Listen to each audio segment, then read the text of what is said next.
Hi there, welcome to the latest episode of my 10-minute moan, and the topic of this 10-minute moan is the financial situation in the SNP, and it'll help explain why I firmly believe 2 bad elections could bury them, if not even just one.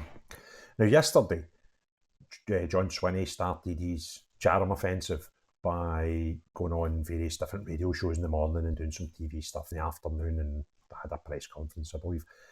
But now, Radio 1 in the morning, he was pressed about the state of his party's finances. And when he was pushed, he made the claim, "We will find the money." Now, when you consider what he's saying there is, very, very simply means they don't have it just now. Okay? If you had it, you wouldn't need to find it. You would just have said, look, we've got plenty of money to compete in this election.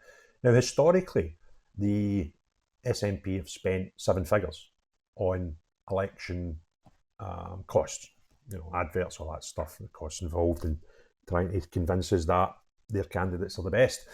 So you would think, if they're running at the normal, I think the last one was about 1.2 million, something like that. However, the SNP accounting year is the calendar year, so it's from the 1st of January to the 31st of December. So the last accounts we've got are for the year 2022, because the year 2023, although that's complete, the accounts will be compiled and they'll be put into the Electoral Commission, I think, June or July, and they'll probably be publicly available around about August, and we'll get a more accurate and up-to-date picture. So the only figures, the most recent figures available publicly, are up to the 31st of December 2022. Then after that, Hamza came in, all the chaos. So it wasn't particularly a great year, 2023, and we'll use 2022 as a point of reference, a starting point, where we think that the finances are, right? So on the accounts, they have, first sheet is basically their income and expenditure. This is how much we brought in, this is how much we went out. And they brought in £4.2 million through seven different income streams: memberships, donations, fundraising income, etc., etc. Then they have about 10 things for expenditure, and they spent in 2022 £5 million. So they had a deficit of £800,000. They spent £800,000 more than they brought in income in 2022. Okay? So 2023, if it's similar, I don't know. The year before, 2021, the deficit was £729,000. So they have lost between £700,000 and £800,000 each year, 2021 and 2022. Now, 2023 didn't have any election in it, so they might have saved some money there. I don't know. But one of the biggest things in here is a miscellaneous income. The biggest one is membership income at £2 million, right? But the next biggest line in the income is miscellaneous, which tells you that is covered in note 7 on the accounts. And note 7 and all these notes in the accounts is just to explain what the different lines in the accounts are. So if I go to line 7, it tells you line 7, miscellaneous, covers 3 lots of money: legacies, parliamentary levy, and campaign services, which I think must be, I don't know how you can charge for, I don't know how campaign services can bring money in, but it might be rebates or something. However, the parliamentary levy in 2022 was £327,000. And it tells you in here, the parliamentary levy is an annual charge imposed on all SNP MSPs and MPs. And it works from a percentage of their wages. I think it's about 5%. So they take that off them, and it's £327,000.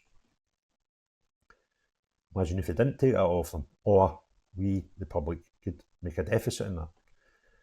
They also have another set of accounts for their Westminster group, which covers the money that comes in from the Westminster government to run their party down there. And they currently get £1.2 million from the UK government. All parties get it in opposition, to help them put up argument and people against the government. So £1.2 million is in those accounts in the parliamentary group from Westminster. The other interesting thing, if we go to their, just whiz up here, there we go, statement of cash flows, right? In the end of 2022, in December 2022, cash and cash equivalents at the beginning of year was 144 grand. Cash equivalents at the end of the year, £46,000. So on the 31st of December, they'd £46,000 sitting in the bank or sitting in cash boxes, wherever the money is. That's what they could put their hand to.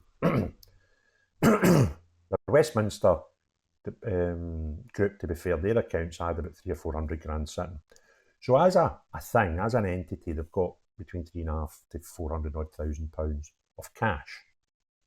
And they're losing £800,000 per year. If the Scottish public vote tactically and remove them of all their MPs and MSPs, which is not going to happen, right? But let's just say for a second it did. They'd be £1.5 million less in income as they are today. If the Scottish public managed to get half the seats in Westminster, which would take them down to about 25, which I think the figure now is about 50 odd. So let's say we halved it down to 25, and then the Holyrood elections come and we got to 63 or 64 down to 30 odd. Take 750 grand off their income. Now, you don't need to be a chartered accountant. You don't need to be a fantastic business brain. I certainly aren't. To figure out that would bankrupt them. What I found pretty mad with Swinney's comments were, we will find the money. Not we are getting the money, he doesn't have a clue. Because this election was snapped on them now, an organisation that size, if I can see this from their accounts that they've had for a year, right, they've seen it. Now, the dogs in the street thought the UK election was going to be autumn, October, November. That's where the wise money was. The fact it's been brought forward is not really any excuse, because they would still have expected an election this year. But for the leader of the SNP to say 24 hours after the election was called, we will find the money, I would be pretty worried if I was an SNP member. But they wouldn't be, because the ones that are left, because that number comes down all the time, they're the last remainders of the cult. And they ignore bad news and only accept good news. And they don't really care if something's honest or truthful. As long as it fits their narrative, they will accept it. So I doubt any of the cult, the remaining cult, will lose any sleep over this or even consider what I'm saying is factual. They'll just be like, I'll be fine with the SNP, you don't worry about it. And then they'll come out with that cracking line that I've been hearing recently. We don't need the big businesses to stack up our party. That's because no big businesses will be near your barge pole. We did previously, that was all right. You know, when Stagecoach heavy funded you, that was all right. You know, you're quite allowed that corporate money.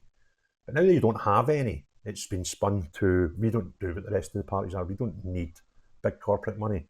You'd love it now, because you are morally and financially bankrupt. And this demise is coming. Now, what would it take to save them? Scottish public not tactically voting. That would probably save them, because that would get them extra seats than they would if, and more seats than if we all tactically voted. And I can't tell people what to do with their vote in a polling booth. That's down to each person. But I tell you what, I will be voting for the party best placed in my constituency to remove them.